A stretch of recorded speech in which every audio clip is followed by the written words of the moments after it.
You are listening to Fantha Tracks. Because of the following special program, Wonder Woman and the Incredible Hulk will not be presented this evening.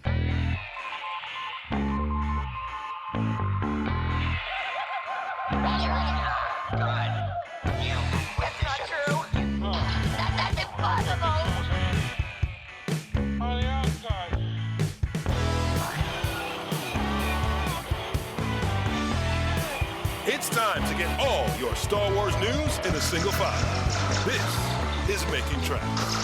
Here are your hosts, Mark Newbold and Mark Mulcaster. That's not true. That's impossible. Hello and welcome to episode 132 of Making Tracks. I'm Mark Mulcaster, I'm one of your hosts, and joining me this week is a man who, he is still under the weather a little bit. He's come back from America, laden with Star Wars goodies. You know, you have to forgive him this week because he might have a cough or two during the recording, but I'm pleased to say I am joined by Mr. Mark Newbold. How you doing, buddy? How's things? I'm good in myself. Physically felt better, can't lie, but yeah, I'm glad to be doing Making Tracks again. It feels like it has. It's been like a month since we've recorded. It feels like, forever. I honestly forgot how to plug my microphone in this morning. So, how's the US? How's your trip to the States? Tell us all about that. It was really good. Yeah, we were very fortunate. Flew out on the 14th of March. Yeah, literally almost a month ago. Just over 2 weeks there, and managed to get to Galaxy's Edge, which was awesome. Obviously, very, very cool. I saw some pictures of bins. Yeah, the bins of Batuu, hashtag bins of Batuu. So I'm taking pictures, I'm sending them back to Matt, because I know Matt likes his fodder for the socials. So I'm sending all these, what I think are like, oh, that's a really nice picture of the Falcon, that's a really nice shot of Docking Bay 9, and there's a lovely shot of this little alleyway with people walking up it, and Matt's going, can you send me more pictures of the bins, please? And I'm like, what? And he went, oh, the bins are going viral, everyone loves the bins. I'm like, really?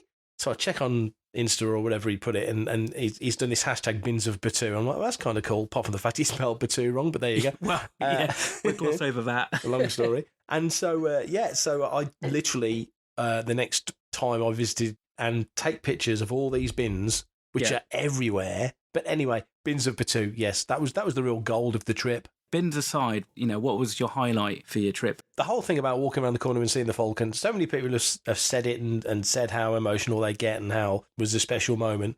And I thought, hey, I'm 51 now, and I'm not going to be that goofy and emotional about it. I've seen, I know what the ship is. It's something that's been in my head for years and years and years. So I'm not going to get choked up when I walk around the corner and see the Falcon. And I came around the corner and turned to Ruth and said something and looked back to where I knew the Falcon was, and I'd walked further than I thought, and there it was. And I did. I got all choked up as kind of pathetically expected. So that was very, very cool to see the Falcon for real. And it looks glorious in daytime or at night time. Just the whole setting, and there was people around and lots going on. We had some great photographs taken. I got to say, going to Dok-Ondar's was very, very cool. Just so much stuff to see around the walls. Ogre's Cantina, that was just the coolest. really? The first time there was just the coolest. And I ordered a drink called Rancor Flight. Imagine a pint of bitter, but broken down into quarts.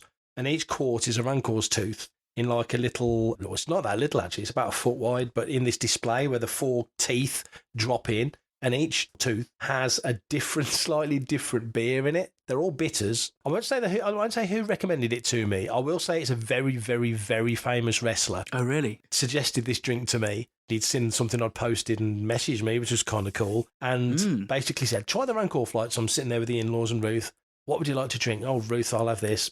In-laws will have that. Mark, what do you want? I'll have a Rancor Flight, please. Thinking it's just a pint. I'm thinking it's just a pint of beer, and this $90 sort of souvenir set turns up, with all this stuff. So anyway, that was expensive, but that was a really cool night. But the whole trip was wonderful. We had some great nights in Magic Kingdom in Epcot, and it was really nice. I'm so glad we did it with the in-laws as well. It was brilliant. So how did you get COVID then? It wasn't from your trip to the US, was it? No. Most people over there were pretty careful, to be fair. Quite a few people were wearing masks, and you're outside, so you don't need to wear them so much. But we as a group were pretty careful. Come back to the UK, hearing whilst we're away for sort of 16 days how bad it's got here back home.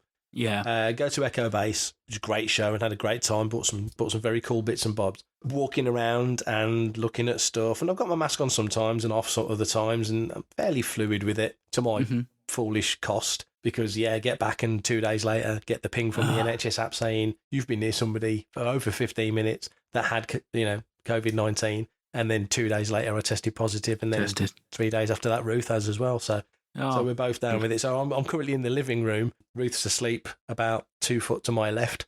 So if you hear any snoring, it's not me. Okay.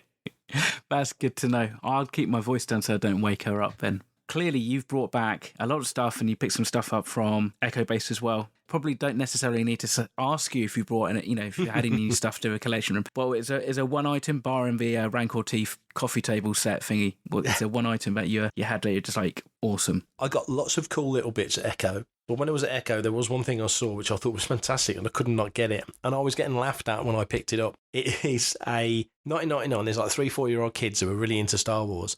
It's basically a kid's desk set. It's a desk.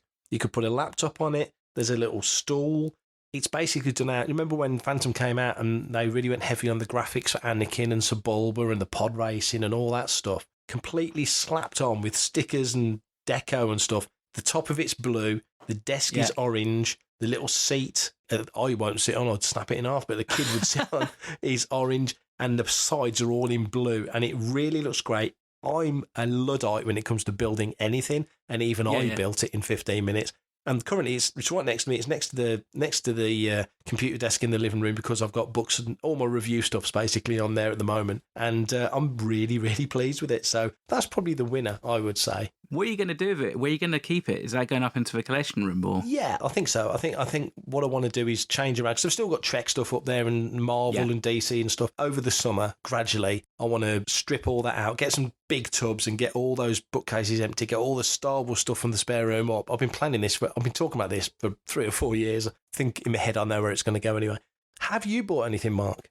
I have. Yeah, I have brought some stuff, actually. I've had some stuff which is still at the post office, but I know what they are. So you know how I've mentioned over previous couple of episodes that I'm pretty sure that I'd pre-ordered the Droids Vintage Collection figures, but I couldn't figure out where the hell I'd pre-ordered them, and I couldn't find any kind of like notifications to say that I had. So I managed to kind of pick them up again from Dave Tree and Nick Roach, and that between the two, we kind of got it all covered.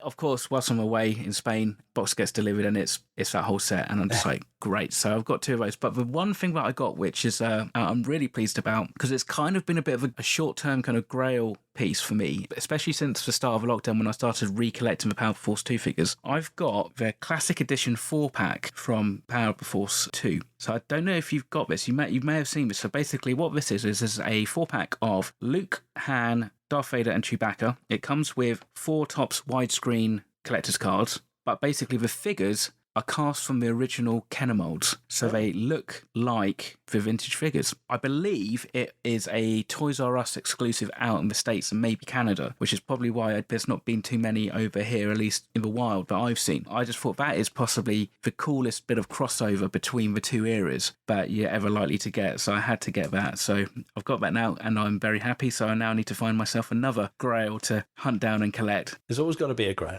Always got to be a grail. Yeah. Hey, this is Daniel Jose Older, and you are listening to Fantha Tracks. I think it's fair to say that any listener who's been listening to Making Tracks, or at least the time that I've been on, will know of a very long-running joke that is Start Your Engines, in that it's been mentioned more times than I think any other podcast that has never materialised until now. I'm pleased to announce that the first episode of Start Your Engines is going to drop onto the Fantha Tracks radio network. And of course, who's going to host this amazing, interesting and fantastically engaging podcast? Well, of course, it's got to be Mark Newbold. So, Mr. Newbold, tell us all about Start Your Engines and when we can expect to be able to listen to it. Well, let me tell you what a wonderfully well-kept secret this show has been, because it's so well-kept secret, it's actually already out. It came out on April the 1st. Oh, no, this is beautiful. You not knowing makes all the sense in the world, because we put it out on April the 1st, and I think most people thought it was a gag. Me and Paul recorded it about, 5 or 6 weeks ago, and we've been talking about it since easily 2019. We'd listed all the episodes that we were going to do and got it all planned and prepped, and we recorded it and we got it edited, and then I set it up to go live whilst I was away, like we did with, the Attack of the Clones 20th episode, the Brian Herring interview. Yeah. There was Desert Planet, the Planet Leia. Yeah, we talked about the Millennium Falcon.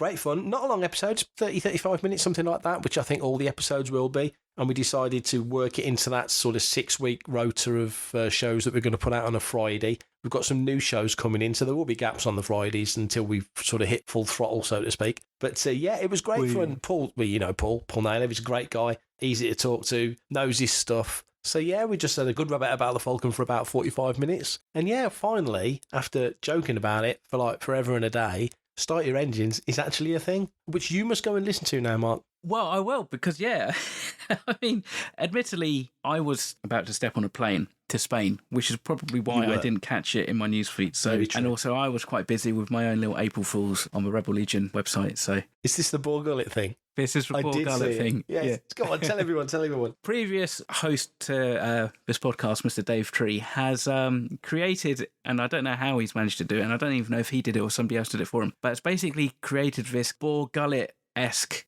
costume that he puts on, and he uses it at Farthest From, and he uses it to interview people. So I think actually at Farthest From he interviewed Gus Lopez as Ball Gullet, because of course, like Ball Gullet, he knows and he sees all your truths and stuff like that. So I saw that and I was like, well, that's fantastic. That needs to be, it'll never get approved by the Rebel Legion or probably any of the costume clubs, just because it's that bad that it's good, but also because it's just like of what it is. It's like, Ball Gullet probably doesn't really have a faction, so it probably doesn't work for Saw Gerrera. It's probably just kept as a pet or something. So, but I figured that would be perfect for April Fools, so I put it out on April 1st, and I actually got a lot of people commenting and laughing. Well done to Dave, and thanks for letting me do that. I think that's probably the closest he's going to get to clearing an approved Rebel Legion costume, at least for the time being. So, yeah, it was good fun. Hi, this is Dave Chapman, and you're listening to Fantha Tracks. Chris Monk, the actor behind Captain Kargi in A New Hope, has passed away. He was 79, another member of the original trilogy cast to leave us, and another face that fans, certainly here in the UK, will be very familiar with. He appeared at a lot of events, most notably, I would say, at Dave Prowse's final event back in 2017, Empire Day, and also turned up at Star Wars Fan Fun Day, done a lot of other stuff over the years. Here, there and everywhere, very well known in the States as well. Was he a face that you ever saw at events, Mark? Yeah, he was. I saw him at quite a few events, and again, it's that whole horrible thing whereby you sometimes do see some of these, especially original trilogy signers, so often that I wouldn't say take them for granted that they're going to be there, but they almost become kind of just part of the scene of the Maison scene and stuff like that. But yeah, I chatted to him a couple of times. Never got his autograph though. I never actually got around to asking him for it, but really nice guy. So yeah, big loss and sad times. Yeah, exactly. Yeah, and again, it's another one of that original crew. Celebration, they're announcing their guests, and there's not a huge amount of original trilogy folks on there yet, outside of Daniels and McDiarmid and Dickie Beard. But whilst these guys are around, make the most of them. We've said this before, make the most of them, because life moves on and they won't be here forever. Hello, I'm Dennis Lawson, and you're listening to Fantha Tracks. So last Wednesday saw the Hasbro Pulse Star Wars Fan First Wednesday live stream, and basically with that live stream came a complete slew, in fact a deluge of new reveals from Hasbro, from both the Black Series, the Vintage Collection and the Retro Collection. Did you get a chance to catch any of this stream, and is there anything that they released that particularly caught your eye? Yeah, I saw some of the stream and saw all of the figures, and yeah, there's some nice stuff in there. I do like what they're doing with these comic-related figures. So even though Sergeant Creel is far from my favourite comic-related figure, character rather, because I wasn't madly keen on the whole Scar Squadron thing, but I do like the figure very much. It's just it's got that Macquarie vibe, seeing a Stormtrooper with a lightsaber, it just looks... It's pretty cool. Looks the part, doesn't it? So very much like that. I'll certainly be hopping onto that. And they did a Leia one as well from the miniseries a while back. So again, that looks really nice, and that's a definite one I'll want to look at. That 3.75-inch figure in Darn, though, that and the Lando, those are probably my two big must-buys from this whole range. What about yourself? I think I've already pre-ordered from Hasbro Pulse the Sergeant Creel figure and the Black Series Princess Leia comic book figure as well. But for me, funny enough, keeping with the Black Series, which is not something I tend to do very often, the Darth Vader Star Wars Infinities figure just looks epic. I mean, so this is from Dark Horse. This is going back, quite a way, isn't it? Wow, late 90s, early 2000s, I think? Yeah, I was going to say, it's around about the prequels. Anyway, so this is the incarnation of when Darth Vader gets redeemed. And so you see him all in white. So he's got his red lightsaber, but this is a Darth Vader, but completely white, which I suppose, if we're going to be a little bit cynical, it's quite easy for people to go, oh, it's just a repaint. I suppose it probably is. But you're right. There's something about these comic book packs that just work for me. I think it's partly because they use the artwork from the comics and just how they're displayed, I think just works really well. So those are cool. And I've also pre-ordered already, because it's available at Hasbro Pulse anyway, the Star Wars Vintage Collection 3 3/4 inch Imperial Death Trooper 4-pack, which is in that similar kind of mail-away pack to what they've done previously with Stormtroopers and Rebel Fleet Troopers. So I'll be getting those. And I tell you what would have been really cool. I am definitely with you on the Figure and Dan vintage card figure, but that would have been cool as a 5-pack. Is there 5 of them? I think it is a 5-piece. There's 7, I believe, actually. I think it's a 7. I think if I remembered, StarWars.com or Insider, one or the other, did a piece about that, and Tim Vickoven from TK421 in Belgium did some research on that, and I think Sander, who does stuff with us, I hear on Fantha, was involved as well. But they actually looked into it and found out that I think you see 5 or 6 on screen, but with the camera moves and such, I think they've determined that ultimately, I think there was actually 7. So it's like UB40. Yeah, exactly. There's way more than you expect. Another addition to the retro prototype figure is Chewbacca. This time we can get a multicoloured Crayola Chewbacca, and I think there's going to be 6 variations, I believe, of the prototype figure. So these are the retro figures that have come out. We've had Darth Vader, we've had Boba Fett and Stormtrooper. Yeah, what do you make of those multicoloured, whatever you want to call them? I really liked the first couple. I really liked, I think, the Stormtrooper and I think Darth Vader. And then I think when it got to Boba Fett, I'm just like, oh yeah, of course. Well, this is a cash cow at the end of the day, and I suppose it's pretty easy for them to probably knock all these out. There could be somebody at Hasbro saying, well, actually, they're really difficult to do this, but I'm pretty sure that, for Hasbro, this is a no-brainer. So, I mean, I suppose when we get to maybe the 10th figure in the line, they all look quite cool amongst themselves as a kind of standalone collection. But I don't tend to chase them. I tend to maybe get 1 or maybe 2 if I've been stupid and forgetting where I've pre-ordered figures from. It's good fun in some respects, but I think maybe they could probably think something a little bit more inventive to do. I mean, what I'd really like to see on these retro figures would be some unseen figures of characters that we've never had in the vintage collection as vintage style figures. So Grand Moff Tarkin being like an obvious one. That would be where I'd like to spend my money if I could, rather than on prototypes. But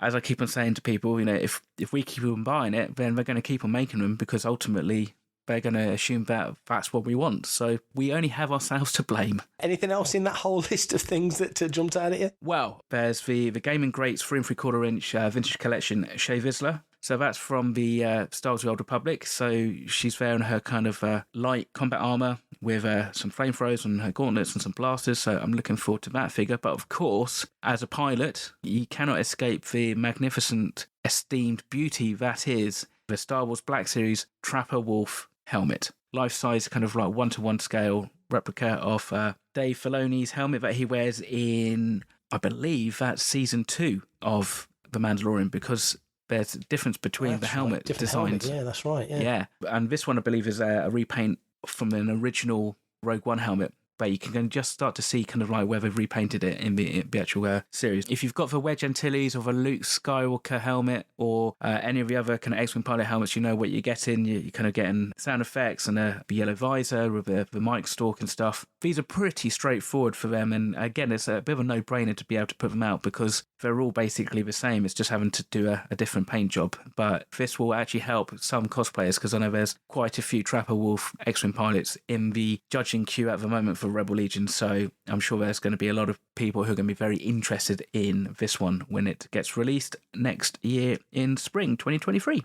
And finally, the Lando, that sort of solo Battlefront Lando. What do you make of that? I think that looks amazing. Do you know what? I never really paid much attention to the fact he's got a red scarf. The figure has probably got the most amount of swagger I've ever seen. Awesome figure. It was always one of those weird kind of costumes when I saw it on screen, because it's just like, it's kind of like a Hawaiian shirt, but it's kind of not. But it's a really nice representation of the Solo era Lando. They've really got the whole vibe of that character down to the white boots and what have you. So yeah, any of the vintage collection figures tend to end up in my collection more so than any other range of action figures.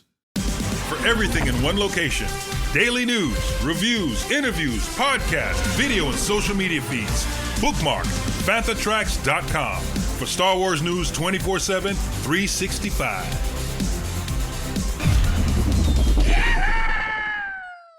So, with Celebration only a matter of weeks away, loads of news has dropped recently in the past week or so. Guests are being announced, panels are being announced, the collecting track has had stuff added to it, and we've had a little bit of good news here at Fantha Tracks. Making Tracks has been approved to do a show once again on the Celebration podcast stage. Sadly, Mark, you won't be there this time, will you? I will not, no, but I'm hoping that I will be able to see it from the comfort of my own bed or toilet seat or sofa from a YouTube stream. That's the hope anyway. Well, I'm hoping you're sitting on the toilet because you can really say you were on the outer rim.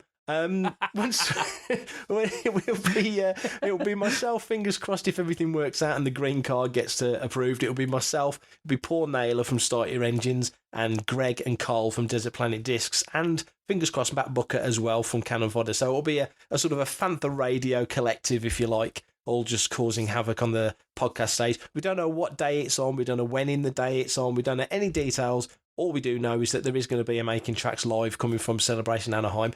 So we're looking forward to that. Yep. In addition, panels, the main stage, they've announced that there will be a major movie-making panel on the Thursday with content. Hopefully we'll see some content from Andor. They're going to be talking about Obi-Wan and various other things.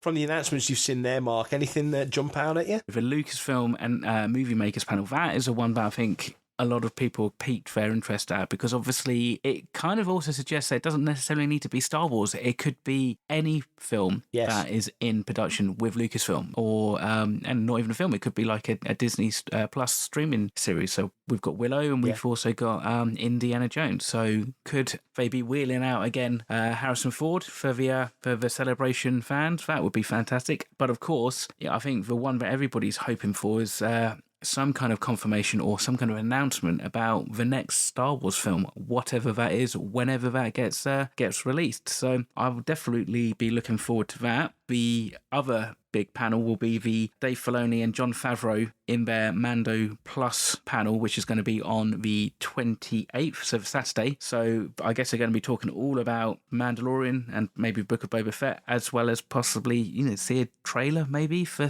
Mando Season 3. I mean, that's what you kind of hope you're going to get at Celebration, isn't it? Yeah, it makes sense. I mean, we know we're getting Season 3 this year, so I would imagine they're probably near the tail end of filming it now. I've heard anyway that they've wrapped. And you'd imagine that panel, as well as talking Mando Season 3, it's the Mandoverse. I mean, even Kathleen Kennedy essentially refers to it as the Mandoverse. You'd think if there's ever going to be a Book of Boba Fett Season 2 announcement, that's probably where it would come. Any news on Ahsoka, any news on Rangers of the New Republic, if that ever gets a pulse again, you think that might be the panel where you hear some of that news. I think you're completely right. That is probably going to be the Disney Plus announcement panel. That's definitely going to be one to watch. This is Steve Bloom, voice of Zeb Aurelius, and you're listening to Fantha Tracks. Caravast. May the Force be with you. So what Star Wars Celebration would be complete without a slew of celebrity announcements and appearances? And Stars.com has got a nice long list of actors and actresses, writers and Star Wars fan community personalities who will all be attending and making appearances in one way or another at Star Wars Celebration. And in absolutely no particular order, because I haven't ordered this at all: Katie Sackhoff, Carl Weathers, Emily Swallow, D. Bradley Baker, Dickie Beer, Amy Allen, Michelle Ang, Giancarlo Esposito, Jonas Sumatolo, Claudia Gray, Justina Ireland, Daniel Jose Older, Kevin Scott, Tim Rose, Gary Jones, Kevin Thompson, Orly Shosan, Anthony Daniels. Of course, what Celebration would be complete without Anthony Daniels? Ian McDermott, Doug Chang, Steve Sansweet, and Dan Zier. I mean, that's quite a list, isn't it, buddy? Anybody out of that amazingly long list that you're desperate to kind of meet and greet and get an auto from? I think Carl Weathers will be fun to see on stage. Yeah. Look forward to seeing him. And obviously,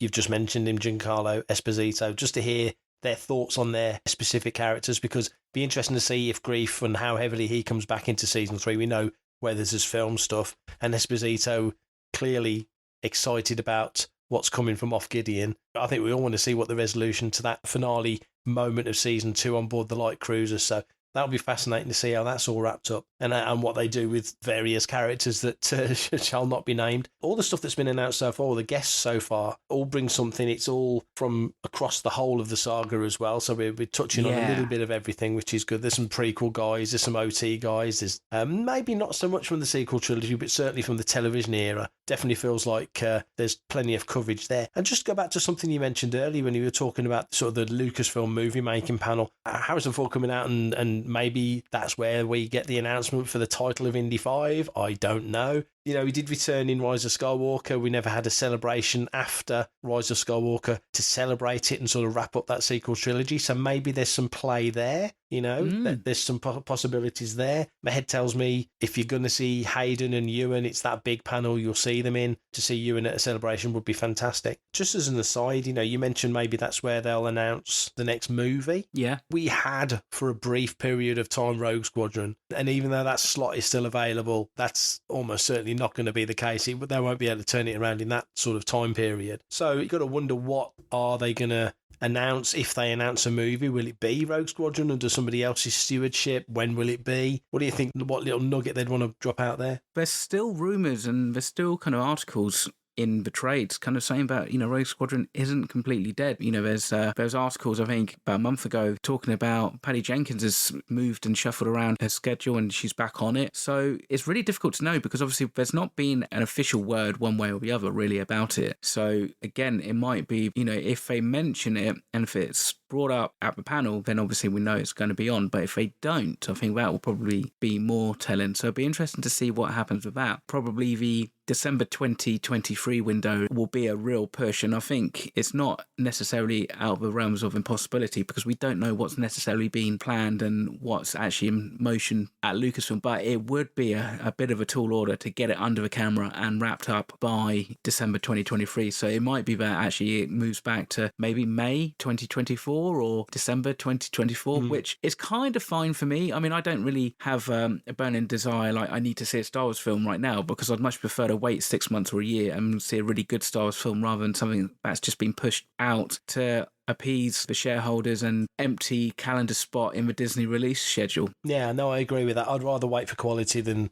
just rush something out because goodness knows we've got plenty coming on television, haven't we? And I would imagine Celebration at some juncture will announce new stuff that's coming as well. In addition to all the other panels that are happening at Celebration, we've got the Collecting Track as well. Collecting Track's been a part of Celebration since 1999. Gus Lopez has been involved since those very first early days and he's back again. There's been a few panels announced. There's a Lego Collecting panel, a Star Tours at 35 panel, which I will certainly be diving to both of those. Making an action figure, modern prototypes, and the Art of Star Wars poster collecting. And if you ever go to any of these Collecting Track panels, you'll know about the Star Tots. Well, the Star Tots are back. This time it's from the sequel trilogy, so there is a bit of sequel trilogy love at Celebration. As we speak, they've already announced BB-8, C-3PO, Chewbacca, so 3PO with the red arm, Chewie with the bandage that he got, that Dr. Colonia fixed him up in Force Awakens. General so Leia, it's cool as anything, isn't it? General Leia, Han Solo, and R2-D2, all from The Force Awakens, so a little bit of sequel trilogy love.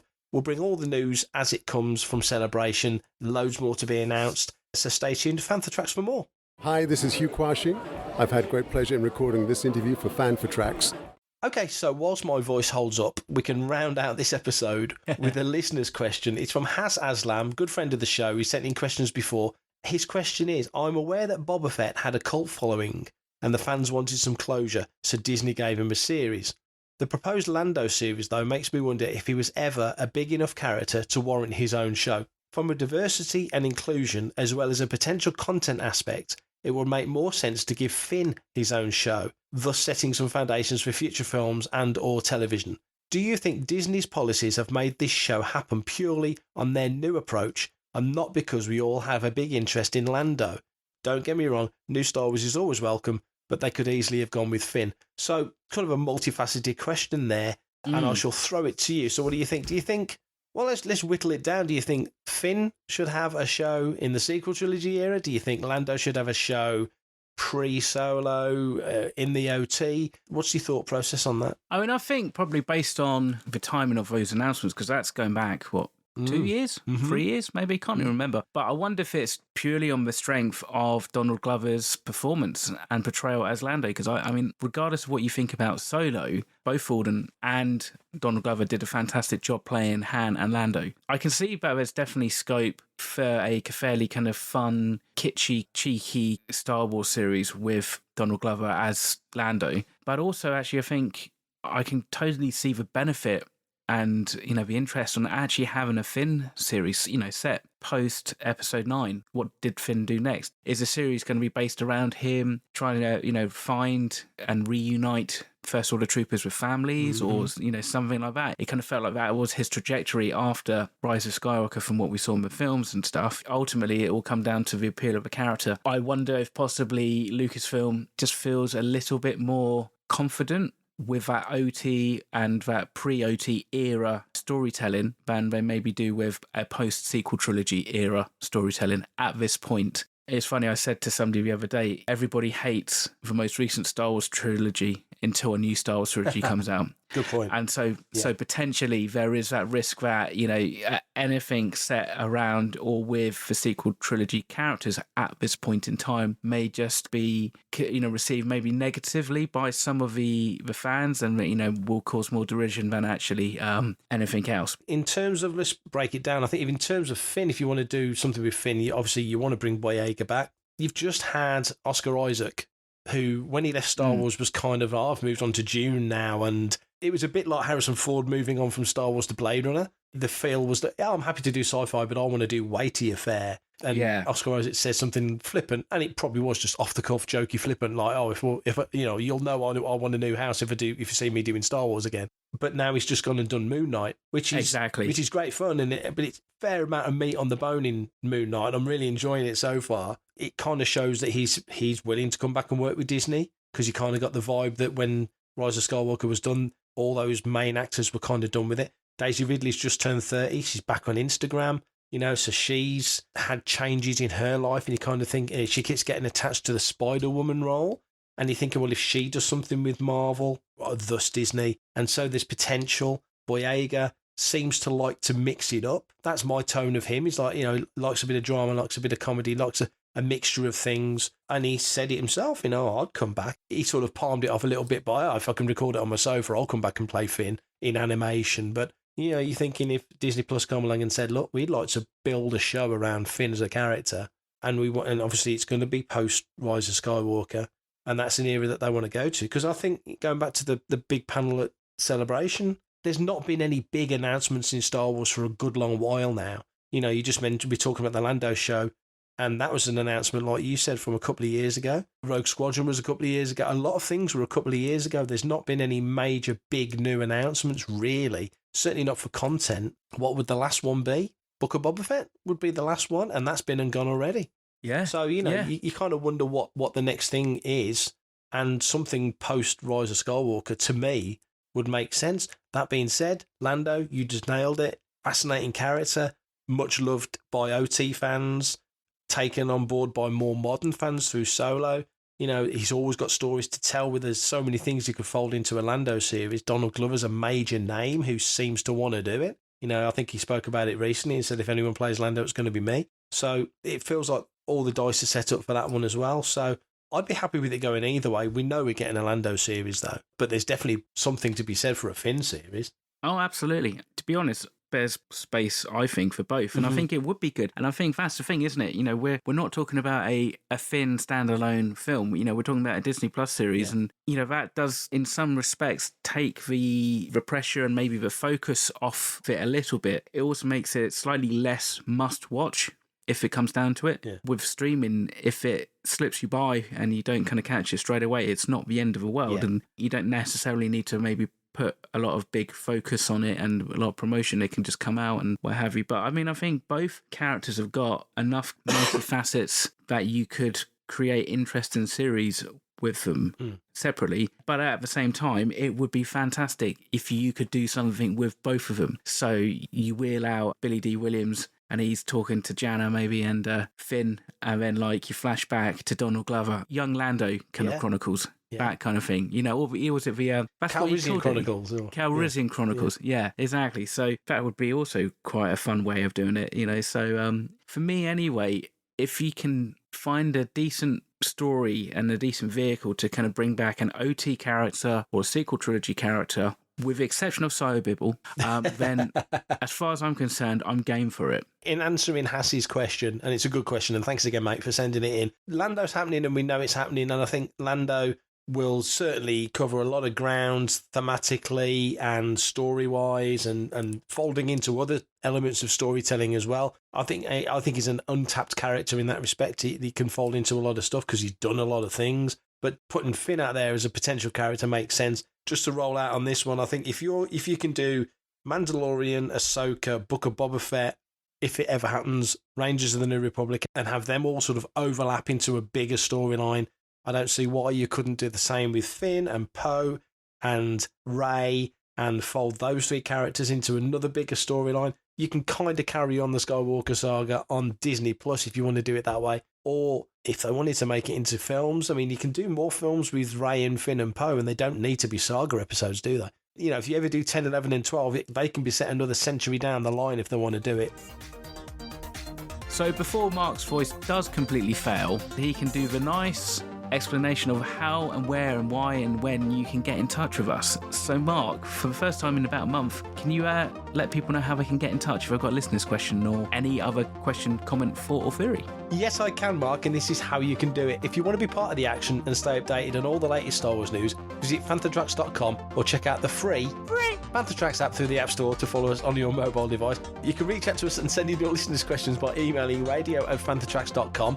Comment, like and share on any of our social media feeds at Fantatracks, and be sure to subscribe, leave a review, preferably a 5-star one, on Amazon Music, Audible, Apple Podcasts, Google Podcasts, Spotify, or your podcatcher or smart speaker of choice. And as always, thanks to James Semple for composing the Fantatracks intro, Adam O'Brien for our Making Tracks only music, and Mark Daniel and Vanessa Marshall for our voiceovers. Remember, tune in to Good Morning Tatooine. It's live Sunday evenings, 9 o'clock UK, 4 PM Eastern, 1 PM Pacific, on Facebook and YouTube, and check out Fantatracks Radio on Friday evening, 7 o'clock UK time, for new episodes of The Fantha from Down Under, Planet Leia, Desert Planet Discs, Start Your Engines, and Cannon Fodder. And my voice just about held out, but I mean literally just about. I'm hanging by a thread here. Well done, buddy. Go and have some lemon and honey or vodka and martinis, whatever makes you feel better. Honestly, I hope you do feel better for the next episode, and send all our love to your fair lady wife Ruth, because I know she's down with the plague as well. For everybody else, thank you for listening, and of course, until the next episode, may the Force be with you. Coming up next on Fantha Tracks Radio, it's Cannon Fodder.